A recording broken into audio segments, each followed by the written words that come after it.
محل کا ایک حصہ ان لوگوں کی رہائش کے لیے دے دیا تھا۔ اس کے بعد اپنا اسلحہ خانہ قائم کرنے کے لیے ٹیمپلرز نے ایک اور طویل اور عمارت پر قبضہ کر لیا۔ اس عمارت کے اصول میں گردنواں کے پادریوں نے ٹیمپلرز کی بہت زیادہ مدد کی۔ پھر آنن فانن ٹیمپلرز کی جڑیں گہری اور مضبوط ہوتی چلی گئیں۔ پھر یہ جماعت عیسائیوں میں اتنی دل عزیز ہوگی کہ اس نے کلیسائی نظام میں دستوری حیثیت اختیار کر لی، یہاں تک کہ یورپ ہارنویس دوم نے ٹیمپلرز کی پہلی بار ایک باضابطہ جماعت کی شکل دی اور اس کے ساتھ ہی ان کے دستور کی توثیق بھی کر دی۔ ٹیمپلرز کا پرچم سفید تھا، پرچم کے درمیان ایک سیاہ دائرہ پر صلیب کا سرخ نشان بنا ہوا تھا۔ یورپ میں ٹیمپلرز اتنے مقبول ہوئے کہ عوام و خواص کے منقولہ اور غیر منقولہ جائیداد کی صورت میں اس جماعت کو بیش قیمت عطیات دیے۔ عیسائی دنیا کے ہر نسل و قوم کے ممتاز ترین خاندانوں کے افراد ٹیمپلرز میں شامل ہونے کو اپنے لیے بہت بڑا اعزاز سمجھتے تھے۔ اس جماعت کے 3 بنیادی اصول تھے، پہلا پاک بازی، دوسرا تنگ دستی اور تیسرا فرما برداری۔ جب ٹیمپلرز کے پاس دولت کی بہتات ہوئی تو انہوں نے پہلے 2 اصولوں پاک بازی اور تنگ دستی کو خیر بات کہہ دیا۔ اب اس جماعت کے افراد دوسرے عیسائی حاکموں کی طرح عیش پرستانہ اور عباشانہ زندگی بسر کرتے تھے۔ یہ لوگ بے دریغ شراب پیتے اور کلیسا کے خدمت کے لیے منتخب خوبصورت لڑکیوں کے ساتھ خوب داد و عیش دیتے۔ ان تمام تر خرابیوں کے باوجود ٹیمپلرز کا تیسرا اصول اپنی جگہ قائم تھا۔ مذہبی جنگ کے حوالے سے وہ کلیسا کی خاطر اپنی جان دینے کے لیے ہر وقت تیار رہتے تھے۔ جب صلاح الدین ایوبی دمشق پہنچا تو اس کے سراغ رسانوں نے اطلاع دی کہ شاہ یروشلم کے اشارے پر فرینکس نے وہ شاہ بلبک کا درخت کاٹ دیا ہے جو اسلامی عیسائی ریاستوں کی سرحد کی نشاندہی کرتا تھا۔ والی مصر نے فوری طور پر اس پیغام کے ساتھ اپنے سفیر کو ریمنڈ کے پاس بھیجا۔ مسلمانوں اور عیسائیوں کے درمیان برسوں سے طے شدہ سرحد کے آخر کس نے مسمار کیا ہے؟ میرا مخلصانہ مشورہ ہے کہ یروشلم اپنے ایسے اقتدام سے گریز کرے جو مسلمانوں کی دل آزادی کا سبب بنے۔ ریمنڈ نے صلاح الدین ایوبی کا خط پڑھ کر ایک کہکا لگایا جس سے انتہائی تحقیر کا رنگ جھلک رہا تھا۔ پھر شاہ یروشلم نے والی مصر کے خط کا دوسری طرح جواب دیا جس سے شدید روحانیت اور تکبر کا رنگ جھلک رہا تھا۔ بااختیار لوگ اپنے کاموں میں کسی کی مداخلت پسند نہیں کرتے، ہم جو کر رہے ہیں وہی ہمارے مفاد میں ہے۔ ریمنڈ کا جواب پڑھ کر صلاح الدین ایوبی نے بے صبر و تحمل کا مظاہرہ کرتے ہوئے دوسرا خط تحریر کیا۔ اگر شاہ یروشلم کو مالی منافع درکار ہے تو میں پچھلے معاہدوں کو برقرار رکھنے کے لیے 10 سے 20,000 دینار تک کی رقم پیش کر سکتا ہوں تاکہ دونوں ریاستوں کی کھیتیاں اور چراگاہیں سبز و شاداب رہیں۔ ریمنڈ نے صلاح الدین ایوبی کے اس خط کا جواب بھی نہایت ذلت امیز انداز میں دیتے ہوئے لکھا، یہ پورا علاقہ عیسائیوں کی مورثی ملکیت کا درجہ رکھتا ہے۔ اگر تم رضاکارانہ طور پر اپنے وعدے سے دستبردار ہو جاؤ تو تمہارے حق میں زیادہ بہتر ہوگا۔ نگراں شاہ یروشلم ریمنڈ جان بوجھ کر صلاح الدین ایوبی کو اشتعال دلانے کی کوشش کر رہا تھا تاکہ والی مصر غصے میں آ جائے اور دمشق کے محاذ پر جنگ چھڑ جائے۔ حالانکہ شاہ یروشلم چند ماہ پہلے بھی صلاح الدین ایوبی سے پنجہ آزمائی کر چکا تھا۔ یہ اس وقت کا واقعہ ہے جب سلطان ملک سالہ نے کئی لاکھ دینار دے کر ریمنڈ کی خدمات حاضر کی تھی تاکہ شاہ یروشلم صلاح الدین ایوبی کو دمشق کا محاصرہ اٹھانے کو مجبور کر دے۔ مگر ہما کی معرکے میں والی مصر نے ریمنڈ کو ذلت امیز شکست دے دچار کیا تھا۔ شاہ یروشلم کے پیش نظر اس چھیڑ چھاڑ کے دموں کا مقاصد تھے۔ ایک طرف وہ دمشق کے پورے علاقے پر قبضہ کرنے کا خواہشمند تھا اور دوسری طرف ہما کی شکست کا بدلہ لے کر اس علاقے میں اپنی عسکری قوت کی ساکھ بھی بحال کرنا چاہتا تھا۔ تو دوستو، صلاح الدین ایوبی نے اپنے دونوں خطوط کا مایوس کن جواب پانے کے بعد شاہ یروشلم سے مذاکرات کی کوشش ترک کر دی اور اپنا لشکر لے کر مرج الایوان کے طویل عریض میدان کی طرف بڑھا۔ یہ والی مصر کی ایک جنگی چال تھی۔ صلاح الدین ایوبی قلعہ یعقوب کو مسمار کرنے کے بعد اس قلعے کے اندام کے بغیر بانیاس کا دفاع ممکن نہیں تھا اور بانیاس والی مصر کی مرکزی اور اہم ترین فوجی چھاؤنی تھی۔ ریمنڈ کے جاسوس بھی والی مصر کے حرکات و سکنات پر گہری نظر رکھے ہوئے تھے۔ جیسے ان سراغ رسانوں نے صلاح الدین ایوبی کی حکمت عملی کی اطلاع شاہ یروشلم کو دی تو وہ بھی بلا تاخیر اپنی فوج لے کر شمال کی طرف بڑھا اور کوستانی راستے سے گزرتا ہوا مسیاف پہنچ گیا۔ یہاں سے صلاح الدین ایوبی کے فوجی خیمے نظر آ رہے تھے۔ صلیبی اپنی فوج کی کثرت پر اس قدر نشے میں تھے کہ کسی منصوبے کے بغیر صلاح الدین ایوبی کے فوجی خیموں پر حملہ آور ہو گئے۔ نتیجہ ریمنڈ کی فوج کئی حصوں میں تقسیم و منتشر ہوگی۔ اس اچانک حملے سے صلاح الدین ایوبی کے لشکر کا بھی ایک حصہ بدحواس ہو کر بھاگ کھڑا ہوا۔ ٹیمپلز کے سالانہ اوڈو نے فتح کے جوش میں دور تک صلاح الدین ایوبی کے فوجی دستے کا تعاقب کیا۔ انجام کا شاہ یروشلم ریمنڈ کی فوج مزید کئی حصوں میں تقسیم ہوگی۔ صلاح الدین ایوبی نے اس صورتحال سے بروقت فائدہ اٹھایا۔ اس کی جگہ کوئی دوسرا سالار ہوتا تو ریمنڈ کے فوجی دستے کا سامنا کر کے اسے روکنے کی کوشش کرتا، لیکن والی مصر نے عجیب جنگی چال چلی۔ اس نے شاہ یروشلم کا مقابلہ کرنے کے بجائے ٹیمپلز کا تعاقب کرنا شروع کر دیا۔ اس کے ساتھ ہی صلاح الدین ایوبی نے اپنے دوسرے فوجی دستے کو حکم دیا کہ وہ زاویہ بدل کر مختصر راستے سے فوجی دستے تک پہنچنے کی کوشش کرے، جس کے تعاقب میں صلاح اوڈو تھا۔ صلاح الدین ایوبی کے اس حکم پر اس کے شہروں نے برق رفتاری کے ساتھ گزارا گیا اور مختلف گھاٹیوں اور تنگ راستوں سے گزر کر اپنے ان ساتھیوں سے جا ملے جو ٹیمپلز کے اچانک حملے سے بدحواس ہو کر بھاگ کھڑے ہوئے تھے۔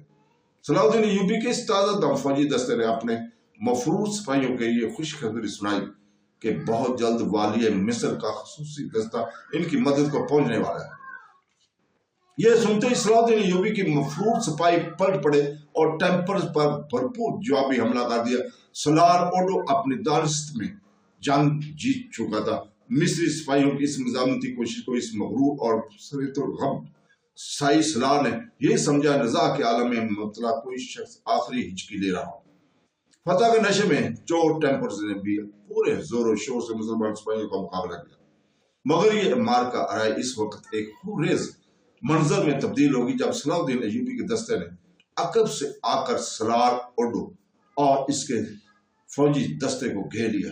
پھر چند گھنٹوں میں صلیبی فاتحین ٹیمپلز کی تقدیر کا فیصلہ ہو گیا۔ بہت سے عیسائی سپاہی قتل ہو گئے یا گرفتار کر لیے گئے۔ کچھ صلیبیوں نے دریائے بقا عبور کر کے قریب قلعت بلفرٹ میں پناہ لی۔ کچھ میدان جنگ میں فرار ہو کر میدان صدوم چلے گئے، اور اسی طرح صلاح الدین ایوبی کی فتوحات کی طویل فہرست میں مربع العیون کی جنگ ہوئی۔ کوئی بہت بڑی جنگ نہیں تھی، لیکن تاریخ میں یہ فتح اس لیے زیادہ شہرت رکھتی ہے کہ اس امریکہ میں صلیبیوں کے 70 اعلیٰ فوجی منصب دار گرفتار کر کے صلاح الدین ایوبی کے خیمے میں لائے گئے تھے۔ تو دوستو، ٹیمپلز کے سالار راؤڈو کے پاس فدیہ کے طور پر دینے کے لیے کچھ نہیں تھا۔ صلاح الدین ایوبی نے اس کی رہائی کے بدلے میں اپنے ایک امیر عزیز الدین کی رہائی کی تجویز پیش کی۔ امیر عزیز الدین اپنے 500 سپاہیوں کے ساتھ قلعہ یعقوب میں قید تھا۔ صلیبی نے والی مصر کی یہ شرط منظور نہیں کی۔ وہ کسی قیمت پر قلعہ یعقوب میں قید مسلمان سپاہیوں کو چھوڑنے کے لیے آمادہ نہیں تھے۔ سالار اوڈو خود بھی ایک نہایت ظالم اور مغرور انسان تھا۔